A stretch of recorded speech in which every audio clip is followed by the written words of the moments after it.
Tubeless চাকা, এটা মোটরসাইকেলের চাকা। এটা আমি এখন অটো মেশিনে লাগাবো।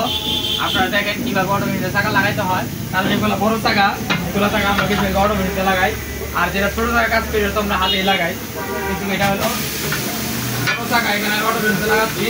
আর এই চাকা কিন্তু উল্টা সিধা আছে, যদি উল্টা লাগাই তাহলে গাড়ি চালায় মজা হবে না। এখানে এটা উল্টা সিধা আছে, এই যে এই বিটটা আমরা সামনে ঘুরবো, এটা দেখে লাগাইতে হবে অবশ্যই। এই বিটটা সামনের দিকে ঘুরবো, এটা সামনের দিকে থাকে তাহলে গাড়িটা ভালো চলবে। আর যদি আমরা উল্টা করি তখন গাড়িটা চালায় মজা হবে না।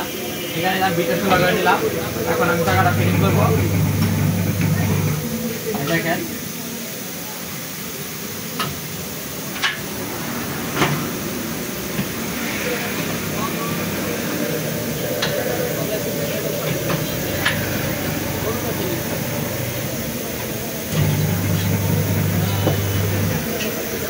চাকা লাগাচ্ছি। ভাইস্তা লিভারটা দে, ভাইস্তা লিভারটা দে আগে। এক বিট লাগানো শেষ। এখন বাইকটা লিভার আমি সারা এক বিট লাগাই বলেছি। এখন লিভারটা লাগবে, লিভার ছাড়া টাকা এই বিট লাগানো যাবে না। বাইকটা লিভার এনে দিল, এটা হচ্ছে লিভার। এখন আমি যেটা দিয়ে নামাই দিতে হবে, কারণ এটা না নামাইলে হবে না। এখন আমি যে বিটটা লাগাবো, দেখেন না লাগাতে পারলে অনেক সময় টাকা হাতে টাকা লাগালে যেগুলি বিট হয় বা কাটা যাওয়ার সম্ভাবনা থাকে। আর মেশিনে টাকা লাগালে এগুলো কোনো সমস্যা নাই।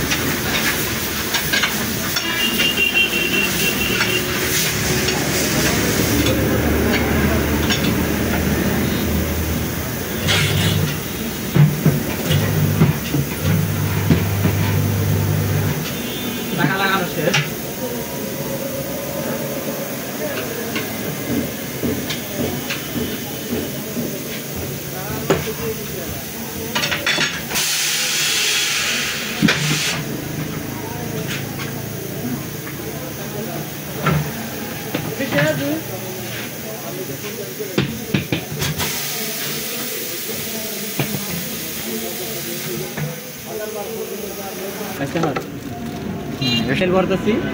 নতুন চাকা, তারপরে জেল ভরে দিলে ভালো হয়। তাহলে ছোটোখাটো চাকা খোলা রাখবো না, একবারে আল্লাহর রহমতে অনেকদিন যাবো।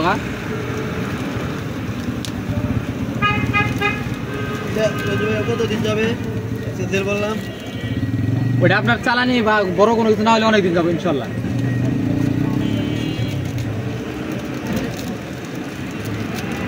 এই যে টিউবের গোড়া এগুলো দিতে হয়, এগুলো দিলে ছোটোখাটো লিকগুলো বন্ধ হয়ে যায়।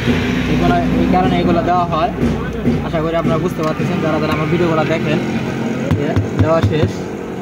এখন আমি এই যে এটা হলো জেল লিকুইড গাম, এখন এটা আমি দিয়ে দেবো।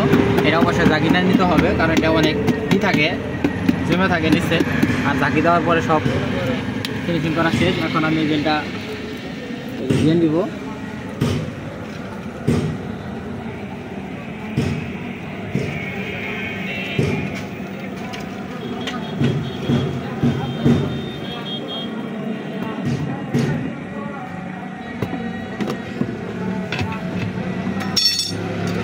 শেষ। এখন হাত দেবো, এখন বিট করবো। দেখেন কি অবস্থা, কি শব্দ করে বিট করতে ভালো।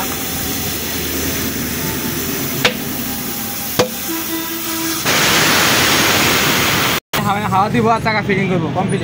আমার চাকা কাজ কমপ্লিট। ঠিক আছে, ভালো থাকে।